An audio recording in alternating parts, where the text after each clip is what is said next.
Hello, my name is Dr. Owena Christensen. I'm the Topic Coordinator for Human Health in the Space Environment, and it's my very great pleasure to welcome you to this subject. In this short presentation, I'll be giving you an introduction to the subject and an overview of various of the features. First thing to mention is that on the home page we have a button to click through to mission control, but before you do that I would strongly encourage you to read through the acknowledgement of country, which is underneath. Once you get to the home page, the image on the left is what you will see. You'll see that there are a number of tiles for the individual blocks within the subject, as well as a number of tabs across the top. So I'll be going through all the tabs shortly. And then down the bottom, there's another section for the Lego Build to Launch series, which is something special that we've added for you to work through, and it's an opportunity to learn about the NASA Artemis 1 mission, which was recently successfully completed, and also all the teamwork and other aspects that go into creating a successful space mission. So the first thing to have a look at on the home page, there's a little green tile that says Prepare for Launch, and that has the short welcome video, which you can see on the top right hand side of the page. And then there's also the tabs across the top, which we will go through one by one. The first one is the welcome, and that just gives you a general description of what the subject is about and what we'll be learning this year. But it's very much, if you like, your own space mission. So we get to undertake a mission together, bond as a team, and go on a wonderful journey of exploration, which will take us through from early March to early October. The Mission Outcomes tab is the learning outcomes for the subject, and there are 5 key learning outcomes which you can have a look at individually by clicking on the little I buttons. The first learning outcome is to describe how human physiology adapts to the space environment. The second one is to understand the important role that gravity plays in normal physiological homeostasis. The third one is to identify the major physiological and psychological challenges for humans living and working in space.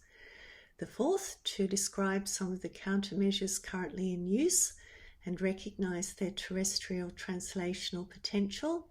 And the final one is to understand that lessons are learned from both the history of human spaceflight and ongoing research. The next tab is Meet Your Crew, and this will be added to progressively across the year. Couple of important things to mention.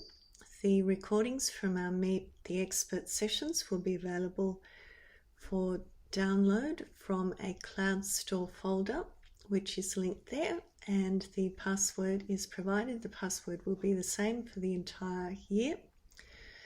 Do need to note that Cloud Store will only be available until the end of this year. However, we also have a YouTube channel with a playlist for the Meet the Expert talks, and the videos will always be available from there as well. And the channel itself is linked on this page, and we will make sure that we keep you updated on any individual links as well. There's a profile there of me, and there will be profiles for all our guest speakers as we go through the year. And then just skipping over slightly to the Health tab at the end, that has information about the MD Health and Wellbeing practitioners, which is there for you. And as the page says, please do not hesitate to contact them if you're in need of support. Now just backtracking a little bit to requirements. So we have a checklist for the mission requirements, which in this particular case is the assessment requirements. And the first assessment is a group video presentation, which will be due at the end of the semester. The second is an individual written report, which will be due in late September. The third is an e-portfolio reflective piece, which will be an individual presentation, and that will be due at the end of the course, and there's a peer review component with that. And there's also a professional behaviour hurdle, which is important to keep in mind. The requirements tab is also linked to the assessment page, where you can find more information about each of the individual assessments. And as you can see, there's a number of tabs at the top of the page, including a summary of the types of assessments and their weighting, the dates that all of these are due, and number of other useful pieces of information.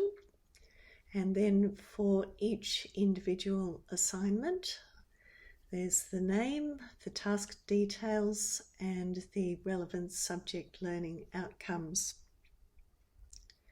In addition, there is an assignments tab in Canvas, which also has further information, including the individual marking rubrics for each assignment. So if you go into the assignments tab, you will see a list of the assignments, and then if you click on the assignment that you want to look at, that will have the detailed information along with the due date and also the presentation rubric, which is both presented on the page, and you can also download a PDF copy. Now moving to the two remaining tabs, the schedule and uniform. With the schedule, there's a lot of information in that tab for you. The Zoom link for the year, which is a recurring link, we'll be using that for both the tutorials and the Meet an Expert sessions. But please do note that for the Challenger Centre virtual mission, that will have its own individual links, which we will be placing on Canvas for you as soon as those are available. Also the dates for each of the blocks and the due dates for the assignments and the link to the assignments page for further information, and also a PDF of the schedule which you can download should you wish. In terms of uniform, we have a few unique features for you. The first is that you can request a digital boarding pass with your details on it, and the instructions are there on the page about what you need to do. There's an order form for that, which is due by the 10th of March, and we also have an embroidered mission patch, which is available on order as well via the same order form and the same closing date. In addition, we have some course merchandise available with the course logo. This is entirely optional, but if you are interested in any of those particular items, they have been priced at cost, so we don't make any profit on it. It's just there if it's something that appeals to you. Now we're going to have a bit more of a look at the LEGO Build to Launch series. So this is a STEAM exploration series, which was a collaboration between NASA and LEGO, particularly focusing on the Artemis 1 mission. And we have a standalone Build to Launch information page, which we'll now have a look at. The LEGO Build to Launch series has its own section of the Canvas site, once again with a number of tabs which provide you with additional information, as well as tiles for each of the modules and for the 2 special Build to Launch collaborative tutorials which occur in semester 2. There are 10 short videos as part of the series, and we've broken those up into 3 modules. There are some thought-based tasks as a result of those videos and their content, and that is distributed in the tutorials as we go through the year, particularly the first half of the year. And then there are design-based tasks which form the basis of the 2 special collaborative tutorials. The introduction tells you a little bit more about the program and the program design. That describes in a little bit more detail what I have been just saying about the content. And then there's information which is there to help you in terms of approaching the task. There's information about the problem-based learning process and a really nice flowchart to go with that. There's also information about the engineering design process, once again with a very useful flowchart, and the scientific research process, which has another nice illustration. And hopefully all of those will be useful for you in a wider sense than just for this particular subject. And there's also a list of key dates for you as well. Looking at the program structure, that explains how the program is broken up into the 3 different modules, and then there's a really nice graphic of what the individual video episodes are about. And then with the tiles, if you click on those tiles, then you get more information firstly about the 3 modules, and there's a module overview. There's information about the videos, the thought-based activities and the design-based activities. And then there is also a similar structure for the 2 collaborative tutorials. Information on the mission activities and also the tutorial of Zoom link, which is the same Zoom link as we'll be using throughout the year. There's been a bit of careful thought gone into why each of the activities and assessments have been provided. For instance, with the assessments, we're very much hoping that that will help you to develop your skills as science communicators. With the Build to Launch, we're hoping that that will help you to foster your problem-solving abilities, brainstorming, creativity, and so on. And with the spin-offs, which relates to your ePortfolio assignment, that's particularly to think about the translational health aspect of research which is done in space, or how what we learn in space can be used to help people on Earth, and that's sometimes referred to as Space for Health. So this is the basis for the 3rd and final assessment, which is an individual presentation. And during the course of each block, we strongly encourage you to reflect on the translational research aspects and spin-offs, which could potentially be used to improve the health of people here on Earth, and to write a short reflection in your ePortfolio. Thus, as you go through the blocks and you get later in the year, you'll have a good body of material to utilize for your ePortfolio presentation. And on the spin-offs page, there's an extensive list of resources. NASA has all these amazing spin-off reports, which they publish every single year. Always some really fascinating stuff in there. And we really encourage you to have a good look at those resources and look forward to hearing your presentations later in the year. We will now take a tour through the foundation block, and this is pretty much a template for how the future blocks will be laid out, visually speaking, with a top section with an introduction, to-do list, inspiration and extension, and our recurring inspirational quotes, which are throughout the Canvas site and are also there to help foster your imagination. The individual tiles might vary slightly from block to block, but there certainly will be recurring tiles, including the mission briefing, which in future blocks will be a mission briefing for that block and a debrief for the previous block.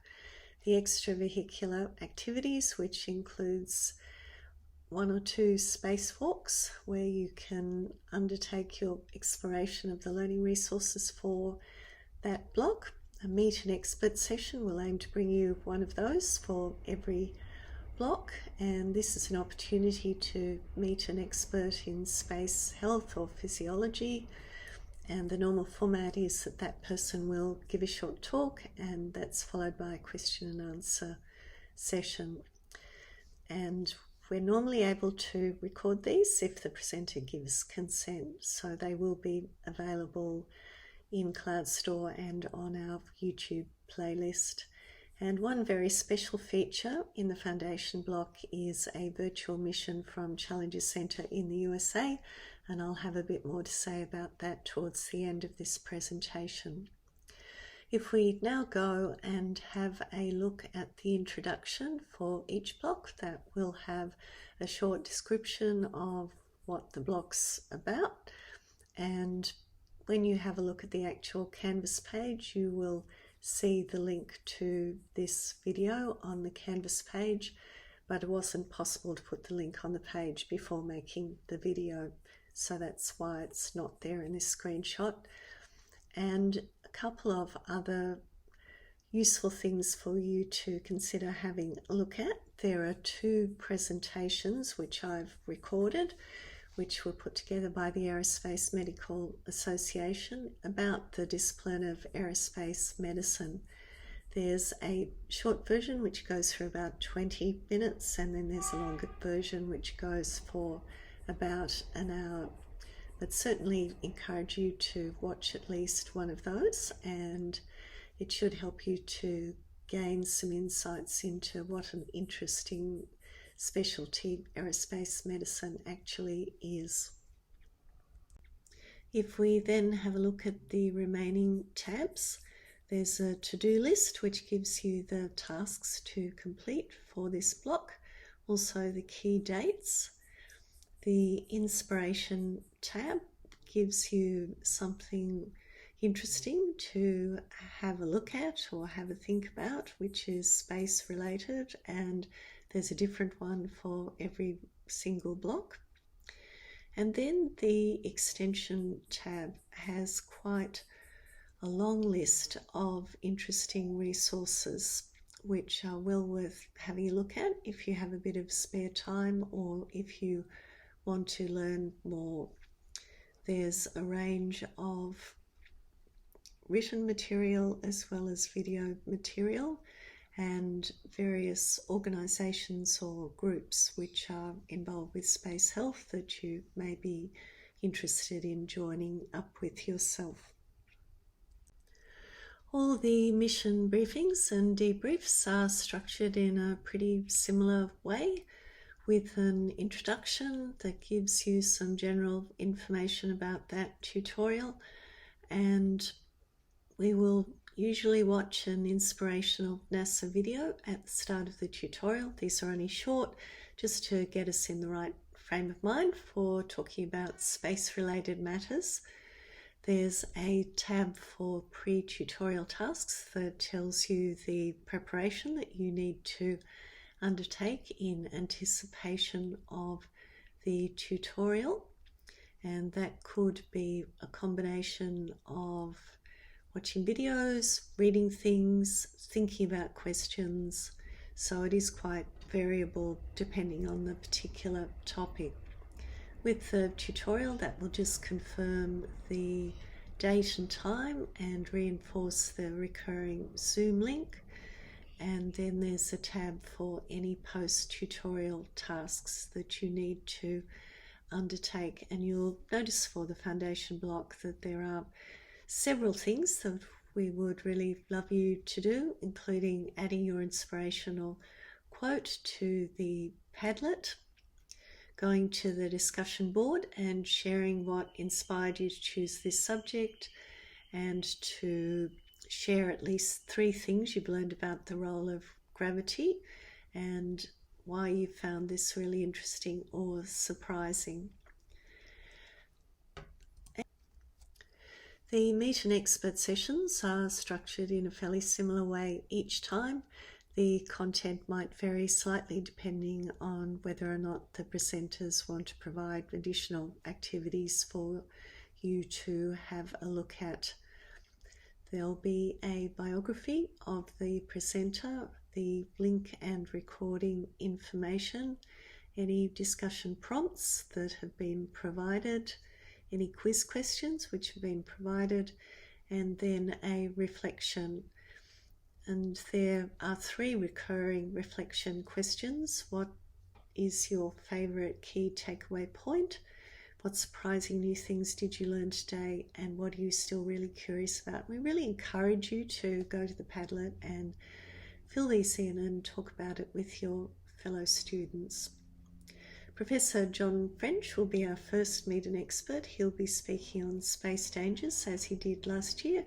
He's a colleague of mine from the United States, and I think we can all look forward to a really interesting and enjoyable talk.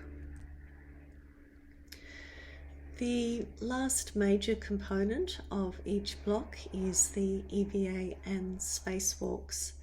And once again, visually speaking, the structure is recurring. There will be an introduction, a to-do list, and a photograph at the top, giving a short description about the EVA and spacewalk, giving you a general to-do list and also an inspirational photograph. Then the details for each individual spacewalk. Once again, recurring structure with start here, spacewalk aims, explore, discuss, review, extra resources. Start here gives a short description. The spacewalk aims are the learning outcomes for this particular spacewalk. Explore is the actual learning resources that we recommend that you work through for that particular block. With discuss, we have a Padlet, and there are a number of questions there. Some are general and recurring, and there are also some which are specific to that particular block. And once again, we would strongly encourage you to work through those and engage in discussion via Padlet with your fellow students. And a review tab, in this particular case, there's a quick quiz provided for you. There will be other types of review activities, including extension activities and also some crosswords. So that varies from block to block. And the final thing is extra resources. These are optional resources which are there to help you extend your learning, and usually there'll be a mixture of videos, journal articles, and web pages. We'll now have a look at the explore activities for the first spacewalk in a little bit more detail. And the majority of spacewalk activities are set out in the form of accordions, which are sequential activities for you to work through. Sometimes these will include embedded quizzes along the way, just to check your learning and understanding. In this particular case, it started with a warm-up activity to describe what you think of when you think about space as an extreme environment. And those are the answers that last year's students came up with. And then working through further sections on extreme environments, atmosphere, pressure, altitude and temperature, radiation, staying alive in space, and gravitational forces. Now we'll go on to have a look at the second spacewalk in the foundation block, which is looking at a brief history of human spaceflight and ongoing hazards. identical opening structure. So starting with a short description and then moving on to the Spacewalk games, the learning outcomes, the Explore section, which has 4 topics this time. Then once you've completed your exploration, have the opportunity to discuss. So there are 3 Spacewalk specific discussion points as well as 3 general points, and encourage you to go to Padlet and engage in discussion with your fellow students. And there's also a follow-up quiz. And once again, a number of additional resources, which are a combination of printed material, which is accessible online, as well as a book recommendation, web pages and videos. With the Spacewalk 2, there are 4 learning activities for you to work through. The first is an introduction to the term astronaut and a link for you to learn more about what it means. The second is to look at history, future plans and visions. The third is a section on the International Space Station, and there's information there about the Spot Station website, and that allows you to get alerts to find out when in the evening sky you might see the International Space Station whizzing by overhead. And finally, an introduction to the 5 hazards of human spaceflight, which is a really, really important concept, particularly as we think about long duration spaceflight and travelling below low Earth orbit to go back to the moon and eventually on to Mars. The last thing that I will talk to you about today is the Challenger Centre virtual mission, which will take place in the second week of the foundation block and is brought to you by the Challenger Centre in the USA, which was established to honour the memory of the brave astronauts who died in the Challenger shuttle disaster. There are some important points to note. You'll be working in 4 groups, which are designated engines, mapping, structure and tracking. So you need to check your group allocation, check which group you're in, and that's under the group allocation tab. There's also a mission tab which has individual access links for every student, so please have a look at that and work out which link you need to use for the mission. And I stress that is not the recurring Zoom link, it is a once-off link just for this purpose. Prior to the mission, please complete the pre-mission tasks that will help you to get set up for the mission. We do need to start promptly at 10 a.m, so please don't be late. It's important to close all other applications prior to starting the mission, so please switch off all your social media notifications, etc., so that we've got maximum bandwidth available for the virtual mission. And a really important note is that for this mission, it's not possible to use iOS devices such as iPads or iPhones. So if you do have one of these, you do need to make alternative arrangements in advance for access to a desktop or laptop computer just for this session. So whether you arrange that with family or friends or come into the university is up to you. But just to be very clear, the program will not work on iOS devices, so if you try to use them, you won't be able to participate in the mission, which would be a real shame because it's a wonderful experience. And then the final thing is to complete the post-mission tasks. But of course, perhaps more important than anything else, please come along and have fun and enjoy the experience. Thank you. Thank you very much for your attention, and if you have any questions about anything that I've talked about today, then please let me know during our next mission briefing. Thank you.